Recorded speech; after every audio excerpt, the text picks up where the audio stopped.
Welcome back to Cocktails and Classics. I'm Dylan. Joining me, as always, is Ben. Hello. And if you're watching this episode, uh, you might notice my lip is busted. My daughter, I was like messing with her, and then I had my face way too close to her head, Oh, and you she talk like shit. jumped. You talk shit. She had to show the old man who's boss. I was messing with her. I was like tickling her, and then I was like gonna kiss her on the head, and then she like jumped up and just like poof, and like Mm. immediately I was like, ow. Yep. So then I was like, it's okay. It was an accident. Like she's like, you got red on your lip. I was like, yeah, I do. Yeah. Yeah. And then I had like ice on it, and she's like, oh, Dada's got a boo boo. I was like, okay, yeah, yep. Nobody makes me bleed my own blood. Nobody. It's okay. The revenge is a long con, so she won't know what's coming. What I'm going to teach her children. I'm gonna get her into like really nerdy stuff, and then down the line she'll be like, Dad, why'd you get me into nerdy things? And I'll be like, cause you bumped me in the lip when you were 2 years old. Because you split my lip as a child. Now you must pay penance. Now you'll get bullied by everybody else. Now you'll play. Now you'll play the marching flute. Well, last week we did Monty Python and the Holy Grail, and this week we're doing a movie recommended to Ben by his father, For the Love of the Game, a 1999 Kevin Costner led sports drama romance movie. Yeah, didn't expect this much of it as being the love story that it was, but it's all right. But this one, when you're reading like the descriptions and stuff, and you had kind of talked about it beforehand, like we're Tigers fans. We're back at being good at baseball, which is, when Detroit is good at sports, it really makes life better for everyone. But it only happens when the world is shit, so yeah, it's fitting. Yeah, but unfortunately, the only time Detroit sports is really thriving is when the rest of the world is on fire. So the plot of this movie is after 19 years of playing the game he's loved his whole life, veteran, longtime Detroit Tiger pitcher Billy Chappell has to decide if he's going to risk everything and put everything out there. That's the lovely IMDb description. Currently sits at a 6.6 out of 10 on IMDb. It was directed by Sam Raimi, which was a bit of a surprise. Knowing Sam Raimi from Spider-Man, A Simple Plan, Evil Dead, to then going and watching the romance sports movie, was a bit of a. Is he gonna bring up the intense horror movies Sam Raimi does?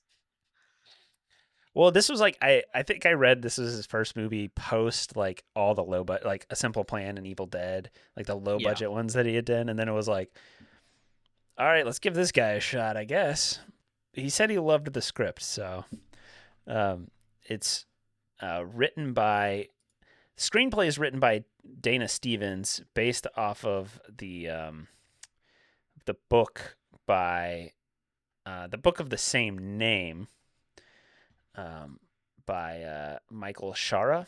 It stars Kevin Costner, Kelly Preston, John C. Reilly, which was a little pleasant surprise there. Ben, your boy, Brian Cox, Jenna Malone, who I feel like has been in more stuff. She plays Heather, the daughter. She looked familiar. I was just on her IMDb page, and it seems I didn't remember her for anything. Well, I never saw the Hunger Games movies, so I feel like that's a big. Yeah, that was like all of the stuff. Yeah. Well, that just seems like the biggest kind of thing she's been in. A lot of the other stuff is like she's been in big things, but smaller parts. parts. Yeah. And then probably what I would imagine the role of his lifetime, Oh, it's J.K. got to be a dream, Simmons, an absolute the dream. the biggest Tigers fan like celebrity that I know. J.K. Simmons basically playing Jim Leland. Uh, uh, Yeah, great casting for the role. Also Vince Scully, rest in Vin peace, Scully. Yeah, who does a lot. I feel like to carry to carry the film, being the like voiceover of the whole thing. yeah. Because like He's the Greek at some of the chorus of the parts, movie. yeah, because at some of the parts he's like, all right, and then here, and he's like waxing these poetic like things that sports commentators do. If you sit back, we talked about this like a long time ago when we did like Miracle, like some of the like iconic calls. But like when you watch a sports game, and especially when something like this in the movie where Billy Chapel is throwing a perfect game, and they just wax these poetic lines that are just go down in history. Like I feel like they did a decent job of doing that with Vin Scully, but also at the same time, I'm like, he's really lifting a little heavy load here for some of this movie. Yeah, I just think there's a lot of the times too where it's things. Uh, That doesn't necessarily need to be said. yeah, but I mean that's true in most.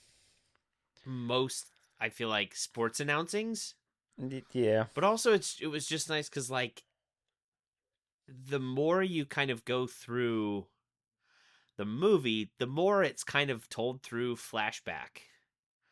yeah, And so at times there are times in the movie where I'm just like, where are we in the game right now? We see Billy's back on the mound. yes. Has it Oh been like has it just been one the Tigers up to bat? Because spoiler, most of the movie it's a 0-0 game.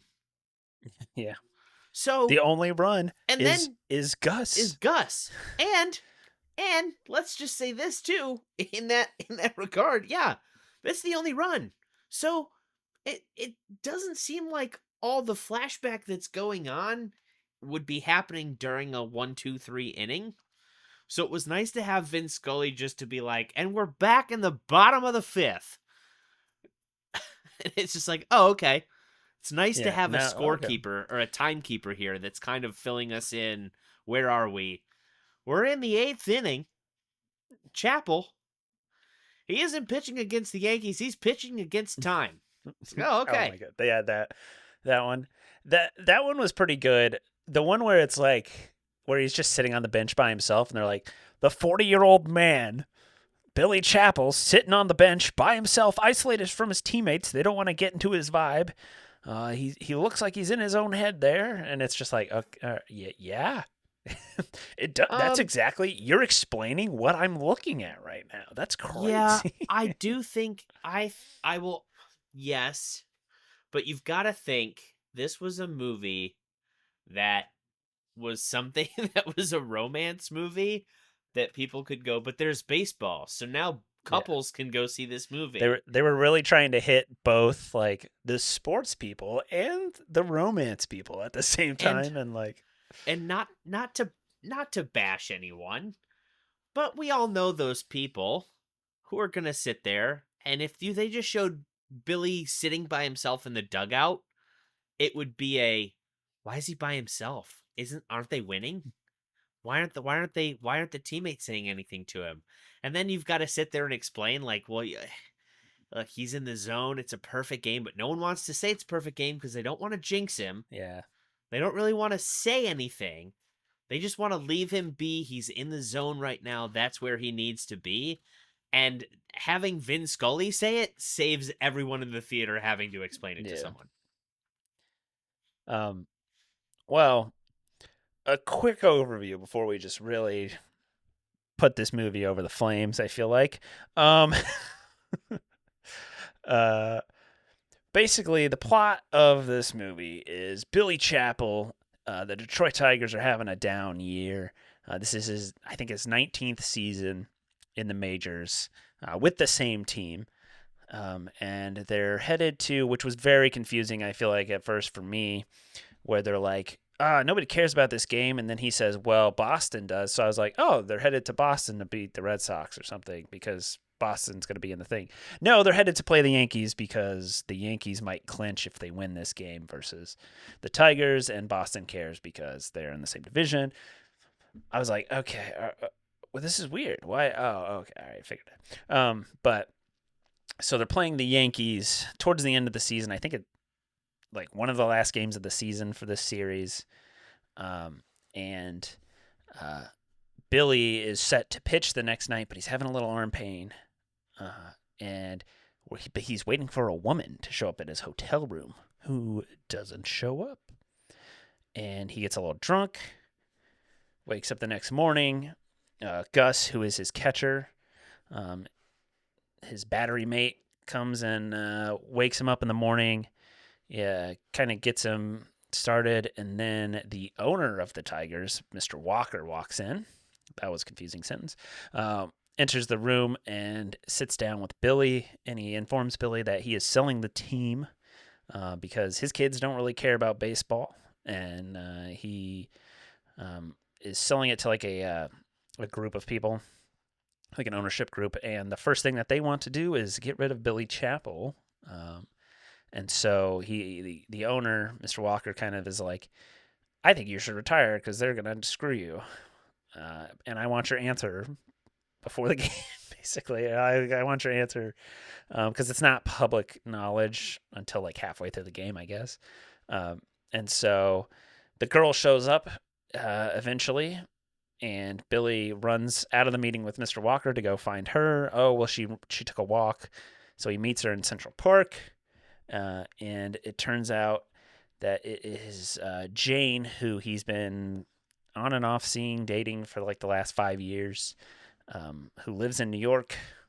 She was supposed to show up last night, but she didn't have the guts to tell him, and she's going to London. And her flight is tonight. And so Billy, that happens. Billy's kind of dealing with that, and then he goes to the game, and he's got to pitch. And while he's pitching, basically the entire movie is told through this single game, Billy Chappell's final game of baseball. And to get his head right and in the zone, he's reliving his romance with Jane and everything that's happened. And this movie is 2 hours and 17 minutes long. And it felt like every minute of that runtime, in my opinion. Because, I will say, I started watching this movie yesterday. I finished it today. Started watching it yesterday.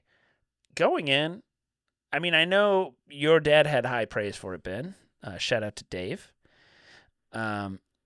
And I was like, this is going to be an utter piece of shit. It looks bad. Like, I had such low hopes.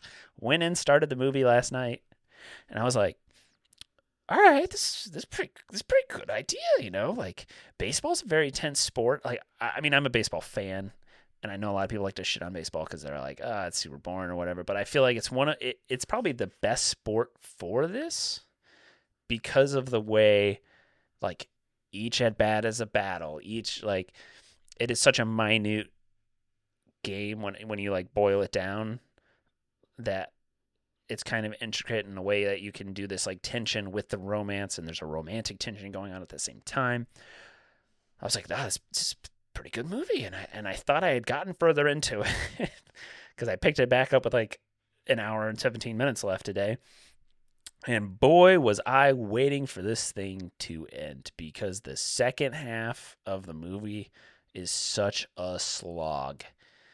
And some of the flashback romance scenes are so unnecessary, so long. It's rough. I feel like the baseball scenes are pretty good. Granted, it like sometimes you can it looks like old men playing baseball, but a lot of the times I'm like, there's good scenes here in the baseball. But Yeah, boy, I think boy, it was a very interesting concept. But yeah, I do think that once they introduce uh once they introduced Heather, not once they introduced her. It was when they did the whole thing where like they're spending Christmas in the woods and like all of this Yeah, thing where it's like a half hour and it's like okay, everything else about their relationship has been like kind of pretty quick and like I feel like you could have shown us this in a but Ben, faster time frame. that flashback gives us. It might be the next point, but it does give us the best line in the entire movie. Ben, is this not America? Is baseball not America's game? Shouted in a hospital as Huh? Jane is trying to get I thought this was treatment. America. America. Seriously, that's kind of what I thought of. Is this not America? I thought this was America. Yeah, it Yeah, reminds me of I that was Randy Marsh uh, scene in South Park. yes, I was like, what is happening here? Um, yeah, oh my god, yeah, like it's not bad when Heather's introduced, but then like, I mean, so much of this movie to me is like, it's like the two worst people like hooking up together.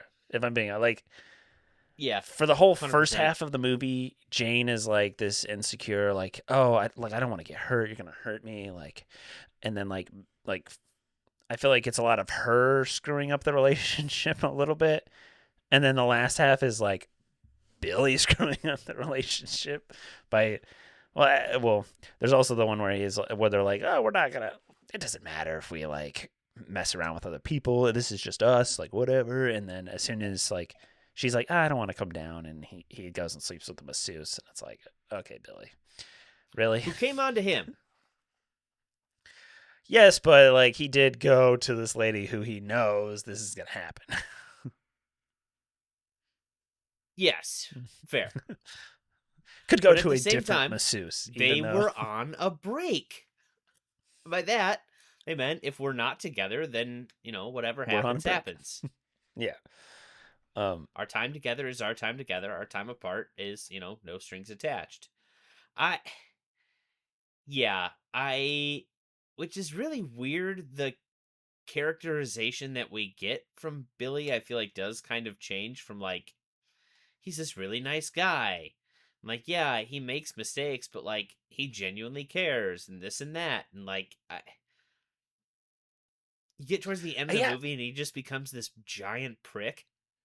Yeah. I feel like when he cuts his hand and he's like just go like railing into her, and he's like, "No one else supports me, not even you." And I'm like, "Dude, she is literally like sitting here supporting you. What are you talking about?" Like She's she's also the only reason that you fucking are able to still do this. If she yeah. hadn't have found you and sped through off-roading on the windy ass roads, you're done. I don't know.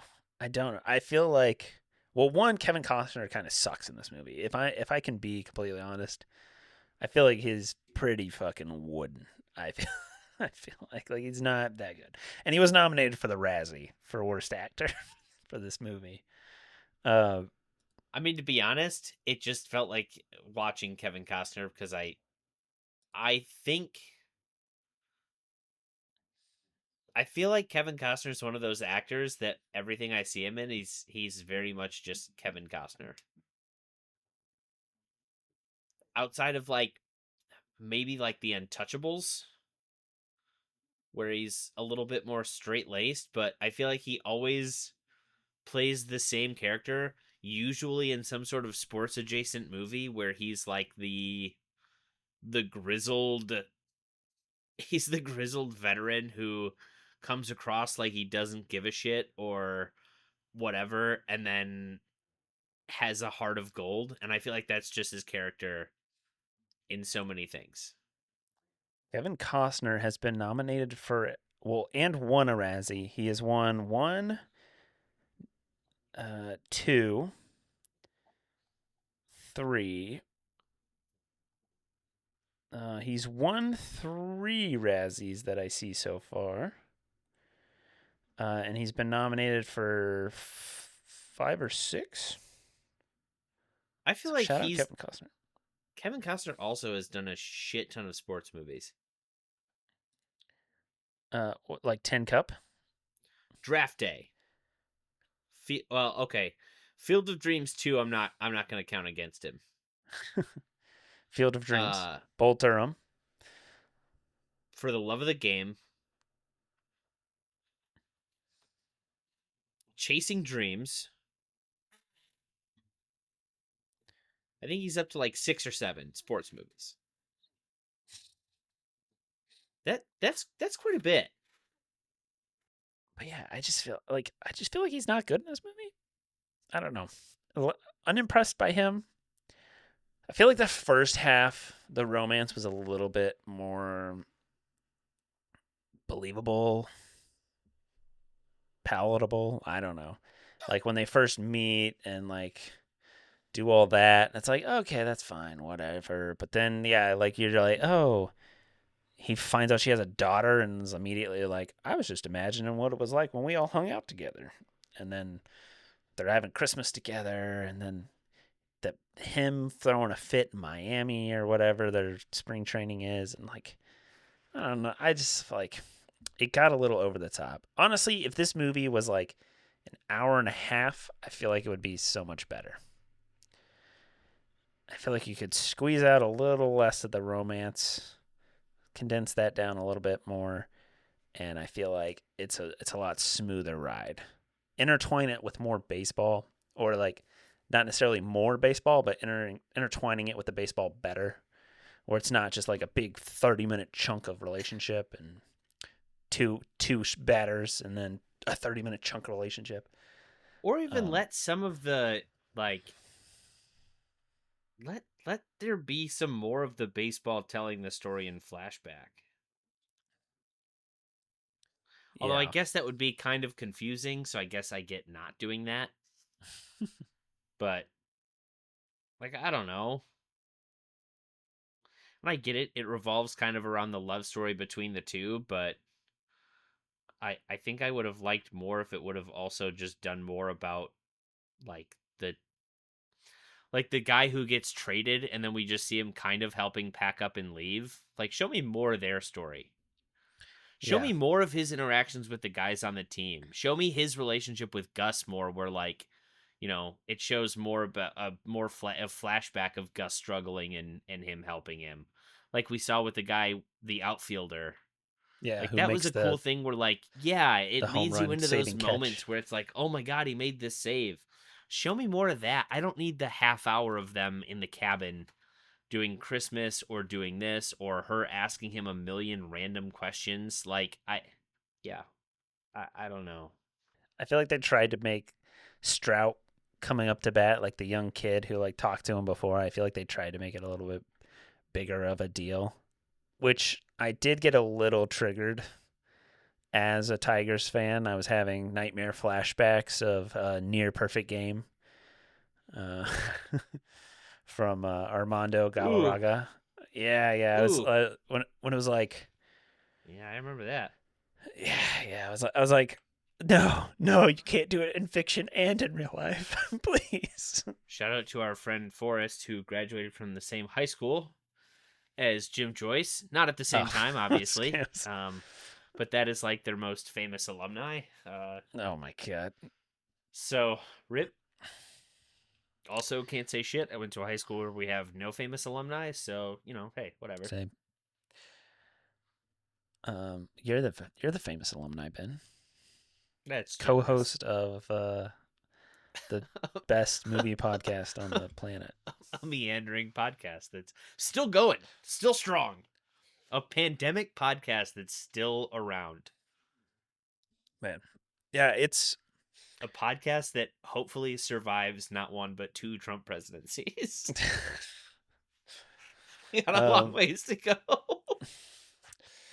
it's only what 150 days so far. Oh, I thought you were gonna say it's only No. 150 days. I was Oh, like, whoa, no. whoa, No. whoa! You be careful how you talk. We're gonna end up on a list. No, no, no, no, no, no, no. We still have at least 3.5 years. Like I remember watching that game and watching them blow the Jim Joyce blow that call, and like it still affects me. Um, I mean that was what 2010, it's 15 years later, and I'm still salty about it today.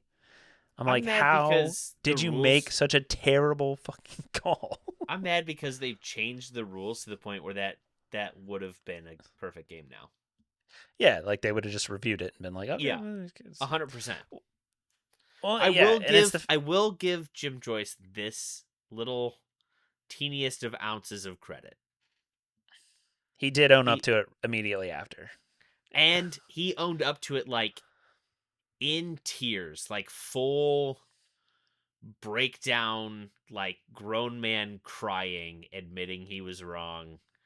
And at least if it wasn't real, that man deserves an Oscar more than Kevin Costner.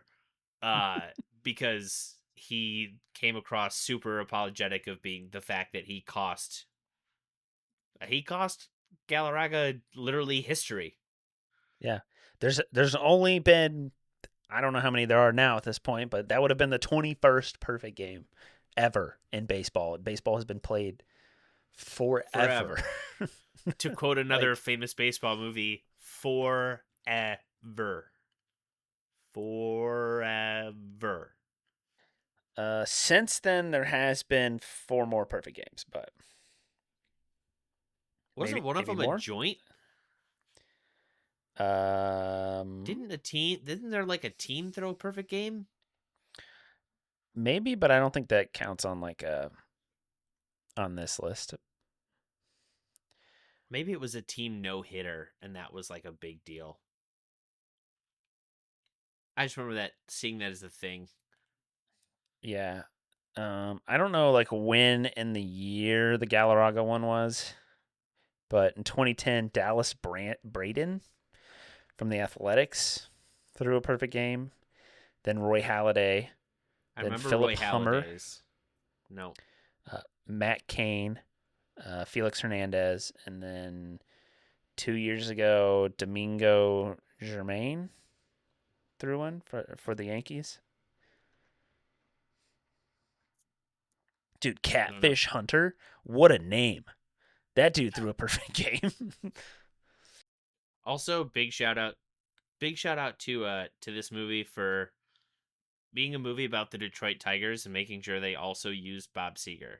If we're gonna go all in on this being a movie for the city of Detroit, then by God, we're gonna do it right.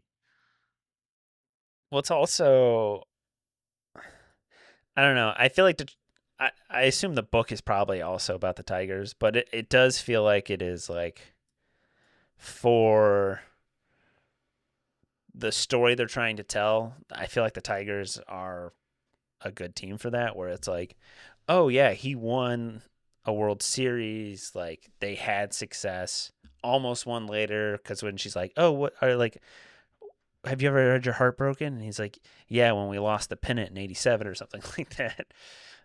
And then like now they're shitty, which is like, it is the Tigers where it was like, hey, we won, we're on the top of the world, and then it was like, okay, now we're back to shit, and then they in the future they get good again. But I do feel like they're a perfect team, and it's nice to see. I don't know. I feel like Detroit sports is always kind of 90% of the time, unless it's the Red Wings, kind of laughed at. I feel like I don't know. It's like the Lions, for instance. I feel like they just get shit on a lot. Tigers, we've had some shitty years. Don't we still have the worst record ever? From like 2003, I think, or something. Oh yeah, I don't know. Uh, I don't know. and then That obviously I the was in that. Pistons have the worst record. I was growing up in that era of. So when the Tigers were really bad, I was growing up watching the Mud Hens be really solid, and then kind of transitioned as they moved into They went being into the Tigers. the good Tigers teams. Um, Oh yeah. Oh yeah. People who grew up in Toledo in that era, they remember. Don Kelly, yep. Brandon Inge, yep. All the way through to Curtis Granderson, yep. Ryan Rayburn, there's a name that you haven't heard in a long time. okay, sorry. The White Sox last year had a worse record. They went Yay! 41 and 121, and the We're not the 2003 Tigers worst. went 43 and 119. Woo! There's someone who sucks more than us. Yay! I laughed my ass off at the end when when they start just like making out on the airport floor. When they're like, I need you. I know I need you. I was just like, what the and then like people are staring at them. I was like, yeah, that is Yeah, what they that's cringy. deserve. Why are you making out on the That's airport cringy floor? as hell. Like even if you guys are like, oh yeah, we're gonna stay together. Like why? uh, That's okay. I love how they left the drunken Gus with a full glass of water on his chest as he fell asleep. That is a recipe for disaster. That man is spilling that water. this I feel like after the first half, I wanted to like this movie, but it got so corny, especially once like it started going into the perfect game and like Well, I'll be honest. I fully expected it to end with him not getting the perfect game. honestly, it'd probably be a better story. I feel like I it was was like I was buttoned actually up. kind of shocked that he got the perfect game. I was expecting the young kid to come in and it go to like 3-2 and he just get the heartbreaking single and then some bullshit where she ends up at the stadium or something with him or whatever. Uh I was not expecting the Chapel pitches the perfect game. You do you do get what one person on Letterbox called I forget what they said. It was like the hardest bars. And it was like the cathedral that is Yankee Stadium belongs to a chapel. That was a Vin Scully delivered just absolute gold. Whether it was written for him or they were just like let Vin cook, that man was on fire. I gotta stop looking up like details about the movie because it's just gonna make my review worse later. Oh no. The clear mechanism thing just was so corny. I like the way they played with like, oh, like the loneliest man in sports is the pitcher at Yankee Stadium, and I'm like, that's sick line. Like, yeah, yeah, like there's all the people yelling at him and stuff, but then like the fact that they had to like make it like a thing, like it was like in clear mechanism, and the sound goes out, and it's like, okay, like he's got to like say some weird corny line, like he's a superhero or something. Yeah, but I feel like that's a big thing in like sports psychology though. What, like a phrase? Yes. Really? Yeah. Hmm. Because it's supposed to take your mind off of it. Like a mantra type thing. Yeah, that's a big Oh, that's okay. a big thing. I believe it like a mantra, but I It's don't know, usually just what it like is you some sort of saying like one word and verbal it's like, thing, some sort of verbal thing you say to yourself to kind of clear your head and get into that space. I don't think I needed to hear it like 40 times, but well, yeah. Then it didn't work at the one point. So I see, just I could gotta. have done with just two. You just do it the first time when it works, and then later in the movie where you see and he does it and it's the ninth inning and it doesn't work. It's like, oh, It's yeah. it's good. Like I like the way they played and made the sports more like believable in the sense of like you got to clear out this head noise and like and then at the one point Yeah. when he's like it's just like when it was me and Dad in the backyard, just throw the ball, like it's you in the mitt, and it's like, oh, Don't think, yeah, like don't think, throw. Just like Kevin Costner says in that that baseball movie. What's it called? Field of No. Um, is it the? No, Bull Durham. That's it. Yeah, I had to think because he's in so goddamn many. Um, yeah, when he plays Crash Davis in Bull Durham, that's what he says to Lelouch. He constantly tells him, "Don't think, throw." And then he says it to himself like a nice little nod. this review on Letterbox says the scene where Kelly Preston screams, "Is this not America? Is baseball not America's pastime?" is one of the most embarrassing things I've ever seen an actor do. Yeah, that's another one. I feel like we could have seen her walk up to him with like the hand cut and I'm then just cut forward, flash forward to him and he's struggling. trying to work his way back. Yeah. Yeah. This movie, it had so many opportunities and I feel like it did shoot itself in the foot a couple times. I didn't even mention this. I meant to and I forgot. Um Oh my god, now I'm blanking on the actor's name. Oh, why am I blanking? John C. Riley, No. No. Um Brian Cox, no, J.K. you're going Simmons, you're going to Kelly Preston. Daniel Day Kim. Who? Daniel Day Kim, famous for Hawaii Five-O. He was Jin Soo Kwon in Lost. He was in the new Hellboy movie. He's one of the executive producers on The Good Doctor. Come on, you don't know who Daniel Day Kim is? Is he in this movie? He's the ER doctor. Oh, okay. I saw him pop up and I was just like, oh my god, I didn't know he was going to be in this movie. He's gone on to do he's gone on to do a lot of big things. Apparently not big enough for Dylan. Doesn't recognize Daniel Day Kim. Fuck out of here. Looking at his IMDb page, I'm like, yes, I know him. But you just saying a name, and I'm like,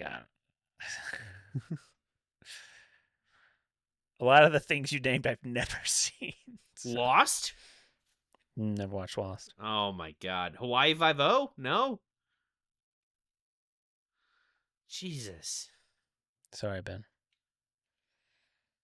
Well, a lot of the other Uh, shit he's done, I'm worried people that I'm talking to on the people who are listening to this are gonna be like, oh, why is he calling that out of all I was things? gonna say his like known for. I've only seen the movie we watched today. I have not seen Insurgent, Hellboy, or Lost. The new Hellboy I've not seen. Um, I'm sorry. I'm sorry, Ben. I'm sorry. Shame, shame. He was student Um, number one in Seinfeld. sure, yeah, yeah, I know. okay. I know that episode. Yep. That's the one The where episode that they Jerry don't call out. goes to the diner and And George says Kr- the funny thing he always says. Kramer breaks into the apartment and says something. And the wacky bass line. Yeah, yeah. And then Jerry goes to pick up his 18-year-old girlfriend from school when he's 30. And then Oh, that's generous. He's easily in his early 40s. oh, okay, sorry. Why does everyone think I'm creepy? Yeah. And then people thought he wasn't funny, so he went MAGA. It's a good time. So, Why can't America be great again? what's the deal with Zionism? Uh, um, so, Ben, anything else about For the Love of the Game? Um, I do enjoy. There's something I did want to bring up that I don't know what it is, and I feel like it's lost. Um, Are you about to say something about movies from the 90s having this like warm and cozy feeling? Yes, but not in the way you think. Oh, It's okay. it's it's the music. It's the Mm, score of a 90s movie that just makes me feel good watching it. Which I is can see weird that. cuz they all sound very alike. They Yeah, like do. they're not like great. No, they're all this like very similar instrumentally, but then Like it crescendos and builds up and it makes you feel yeah. like so good, and it kind of settles back down. And I don't know, I think I can't believe I'm about to say what I'm about to say. Scores I for can't. movies now have gotten too good. Dumb it back down. Dumb it down. I like the dumbed down shit. I uh liked this. Watching this movie, and I think I've noticed that more now when I watch movies that like I grew up with and enjoy, that I'm just like, what is it about this? I mean, yeah, sure, it's a little bit of like the graininess and that of the time that makes me feel that nostalgia, but I also just think it's that music feeling that it it sounds so similar in a lot of movies, but I just hear it and it gives me that, it makes me feel something that takes me back to that era, I guess. And it does make you feel kind of like a nostalgic warmth. yeah, I was going to say something very similar to what you just said. Like I've never seen this movie in my life and at the same time like it felt comforting. I guess maybe like a movie where if it was on like TNT or something, you would just sit there and finish watching It it cuz would it was like be it would be your commercial break movie. yeah, like it's like It has the vibe of one of those movies that like, watching I'm watching football, but when that game goes to commercial, I'm flipping back to TNT to keep watching for the love of the yeah, game. it goes to halftime. I'm not watching fucking Gronk and Terry Bradshaw talk. I'm going to go watch for the love of the game. Um yeah. I the movie's not good. But but like you said, that like usual like familiar score, like simplistic kind of just like symphony score. The graininess, the film, the color of it, it just feels like something I've seen before and something that is nostalgic to me for something I've never seen. Uh, and I think that benefited this movie. And at the same time, like it, if this movie was on, I feel like I'd probably watch it again just for that feeling. Like it's not like it doesn't elicit like a wow, that movie was really good. I want to watch it again. It's like a wow, that reminds me of like yeah, Saturday morning like TNT is playing something and For the Love of the Game is on and it's like wow, like I'm back to being like a kid or a teenager again. Like that Yeah. it elicits that response to me. Not where nowadays I feel like movies and there are movies that I like from today that are like comfort movies and stuff that I'm like, "Oh, I'm going to turn this back on," you know? Yeah, but it Uh doesn't give you that same feeling of watching it no. in a The shitty warm and square fuzzies. 4:3 aspect Yeah. ratio and just kind of settling in. Yeah. Um how Like would you it's feel not though? cropped for TV at all. Yeah. Yes. Yeah. How would you feel though, looking at some of the trivia of this movie, if it wasn't Kevin Costner, but instead I Tom was Cruise, I Tom saw that. Cruise? I'll be honest. I'll be honest. I'll Better? say it. I think it would have been worse. I see. I feel like it might have been better. I think it would have been worse. I think Kevin Costner, for as much as I say he plays Kevin Costner, just very often the grizzled, uh, grumpy veteran with a heart of gold. I think that's what this movie needs, and I don't see Tom Cruise playing old, washed up baseball player. Not in '99. Not when he's playing Ethan Hunt. Wouldn't believe it. Wouldn't believe it. He'd 100% Um, be playing for the Giants. He wouldn't be writing on a baseball, I'm done for the love of the game. No, wouldn't buy it. Uh, also, yeah, he'd also be super young. I feel right? Like he's yes, that's what I'm saying. He would feel too young to be. like Costner is like if he feels old in this movie. Kevin Costner has been playing the again. He's been playing the grizzled veteran since like the 80s when he was in Bull Durham. I was gonna say, how old is Kevin Costner now? He He was was born born in in. 1955. As I was gonna say, so he's 70 years old right now. This movie came out in 1999, so he was quick maths. He was 44, There you playing go. a 40-year-old. Yeah, that's not bad. No, Which I guess then makes sense in Bull Durham. He's playing a mid 30s. He was in his mid 30s. yeah, But yeah, I don't know. I feel like it would not have worked with Tom Cruise. The other thing I did actually note too, and I'm seeing it again now,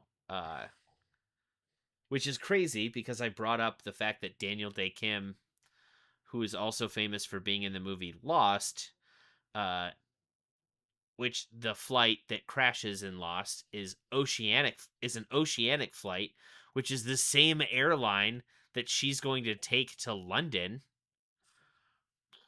Apparently, Oceanic is a very popular like fake fake airline. airline. Yeah, Yeah, apparently a lot of movies and TV uses it. But it didn't really dawn on me until I started talking about it that it's not the only connection to Lost that this movie has. Conspiracy? Are we gonna write this in right now? Are we doing this? she was on the plane. That I was gonna say, I did enjoy them having the obnoxious Yankee fans, like at the bar. Oh, It's nothing good. was more true than a bunch of obnoxious Yankee fans. Oh yeah, that was. I was like, oh, good job, Sam Raimi. You knew what you were doing. Nailed it. And the bartenders even. I hate Yankees fans. Well, neither of us had seen this film, so you're gonna get two fresh reviews on For the Love of the Game. Ben, why don't you lead us off? All right. Uh, well, just to let you know, I'm gonna give you fair warning. Throwing heat today. And by that I mean I'm bringing no heat whatsoever. Um, this movie was all right. I'm not gonna lie. Did it feel long? Yeah. Was it great? No. Did I enjoy it though? Oh no. Hold on. Wait. Hold on. I just disconnected from the call. This is hilarious. Uh, I went to click something and it accidentally. I went to I went to move the screen so I could see something, and then it clicked disconnect. Oh, let's take that again. Oh wait, we're doing this video, so I hope you don't mind editing out the video part where I scramble with the fact that I just hung up. Oh, feel free to leave this in. All right, Oh my god. where was I? Uh, Was it was this good? movie No. good? Yes. It was okay. Eh, it's okay. Was it great? No. Did I enjoy it? Yeah. Was it a bit long? Yeah, I think so. Would I watch it again? Yeah. I think this is some sort of it is like a nice little dopamine hit of nostalgia and I kind of dig it. Um I'd give it like a 5. If people don't want to watch it, I ain't going to hate. If you watch it and you enjoy it, I get that too. If that's your thing. Um Personally, it was okay. It was okay, but I'd watch it again cuz I like the nostalgia of it. Like I said, Kevin Costner plays the same kind of baseball character he plays whenever he does baseball movies. or really any sports movie for that matter. I feel like he's kind of similar in Tin Cup, and honestly, also similar in the movie Draft Day that he did. Uh, I think at times him and Kelly Preston have very good chemistry, and at other times it's like they met 2 seconds before they said action, and it's just kind of all over the place. Um, yeah, I mean, I give credit. I think this is a really deep cast. I wish we would have gotten to see a little bit more out of them. Um, don't know if I'd put him in the character actor Hall of Fame because I don't know. Uh, I think I th- I think he's now gotten too much of bigger name in comedy, but John C. Riley to me is someone who is super underrated in so much of the work he does. Um, he just I feel like you know what? No, I'm gonna give it to him. I think he goes in the hall. I think he goes. I feel like he's not necessarily underrated. I feel like his I think his I serious think work his doesn't get enough serious love. work. Yes. I think he's very well rated in the realm of comedy, which really seems like a thing that he kind of started blowing up with when he started teaming up with Will Ferrell. But his serious work is so underrated for what he does. I think he's phenomenal. I would have liked to see more of him in the role with Gus to get more out of that and find out more. I just think we left a lot on the table. That's where I'm at. Same thing with J.K. Simmons. Like, show me more on him and Chapel's backstory and relationship. We kind of go through where Ben he's like, Ben wanted more time on this movie. He wanted it to be 3 hours. I would have liked the time distribution to maybe cut a little bit from the romance aspects where things just went a little long and give me that time towards more of the background of the team. Yeah. Give me more of those moments like the guy running into the wall and getting the ball bounced off of his head where he has that moment with Billy and Billy's like just we'll work on this, we'll do this, we'll fix it, and then it comes to save him. Give me more of those moments where like he has that experience with J.K. Simmons' character, and then it cuts to the moment where JK's about to pull him and he realizes he needs to trust Billy. Give me those moments. Give me something to make it feel more personal to the team of them pulling together to get behind Billy. I think that's a more interesting story. I also think it utilizes the actors, which I'm sure in hindsight they weren't really as, they weren't looking at it as that, but I'm looking at it going, you had this cast of guys who were, I mean, just pardon the pun, home run hitters, and you just kind of asked them to bunt. Could have gotten more. Um, but yeah, I still say I still say for the most part I enjoyed it. Now I would watch it again. So I'm gonna leave it at a 5. It's I. Um, I'm gonna give it a worse rating. What? uh, You are? I know. I don't know if I've said much positive things about this movie. I'm gonna give it a 4 out of 10. Um,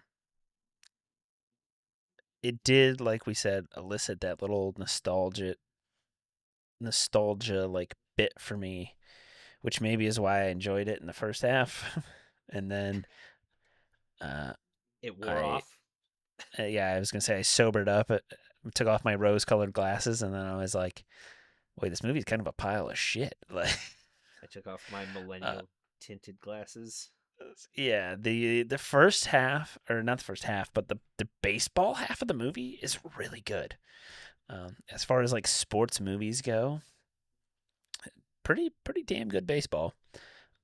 I just wish they managed the baseball with the romance a little better. I feel like it's a little heavy on the romance, or like the romance is like chunked out more.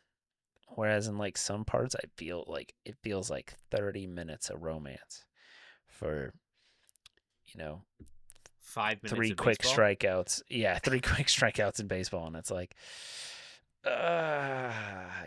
like that's fine. Like it is a romance movie, but at the same time, I wish they had managed their time a little bit better. And like I said, I think I think they could have shortened it by 30 minutes. Like I think this could have been an hour and a half film.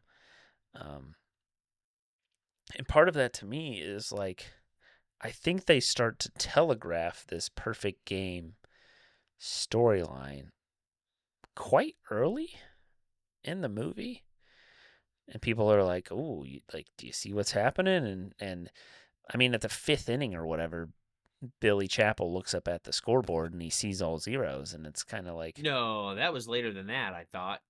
I don't think so. I think that's like the I could fifth or have the sworn that. sixth. No, I mean, seventh maybe. I think it was about the seventh. Okay, So you gotta because it's remember by before the, like because it's yeah, seventh or eighth. because when It's are they literally gonna like like? the last 2 innings. No, I think it's before that because the eighth is when he like what's his face? Gus goes out there and is like, just throw whatever you can, like, and he's like, I don't have any gas left. He's like, just throw whatever you can. That's in the same scene where he's like, You sure? I, I But would have thought so. regardless, I feel like personally, they telegraph the like he's getting like it might be a perfect game a little early, and so I just feel like it's like okay, well let's just get to the decision at that point because then it's also fluffed out with like, oh, he met what's her face Heather at USC and then oh Heather's watching the game and it's like okay like just get to the point like there's gonna be something that happens that is gonna be like this make or break thing with the perfect game. Like I feel like I mean and maybe this is as somebody who is a sports fan you can kind of see like they weren't gonna break the perfect game in the seventh or eighth inning or whatever. Like there's no drama to that. They're gonna take it to like the last out, obviously, or it's gonna be like when his buddy's up to bat in the ninth or something. Like the guy who got traded to the Yankees. Like they're gonna build the drama for the Oh, most that's a intense part. 100% where I thought it was going. I thought the showdown was going to come down to him and the guy who was his former teammate. Yeah, And it's kind of weird to like me that they talked about him that early in the movie, and then we're just like, okay. and he hasn't hit all day until the until he gets robbed or whatever at the one point. It's like all right, but yeah, I just feel like we knew where the story was going way too early, and then we just kind of like they kept fleshing out this romance and fleshing out the romance, and then oh okay, but and then just like the end of it is corny. The dialogue is corny at the end. The like believe it and like some of that stuff, and it's just like it just felt ham fisted. I feel like, and that's not to say like I don't hate romance movies. I don't hate romantic comedies and that sort of stuff. Like there's some good ones. I just feel like this is the most generic 90s romance like the romantic section is like the most generic 90s romance part mixed with like some really good sports scenes. So yeah, I just feel like do you need to see this? Would I go out of my way to watch this? No. Uh if it's on or if you're looking for something to watch and you're kind of like, oh, the sports movie sounds kind of interesting or romance sports, sure, give it a watch. But do not go out of your way to watch this movie, in my opinion. Uh, and yeah, if you enjoyed this episode, though, go out of your way to share it, like, subscribe, and leave a review wherever you listen. That'll help us out. Um, check us out next time as we do Who Knows. And as always, watch responsibly.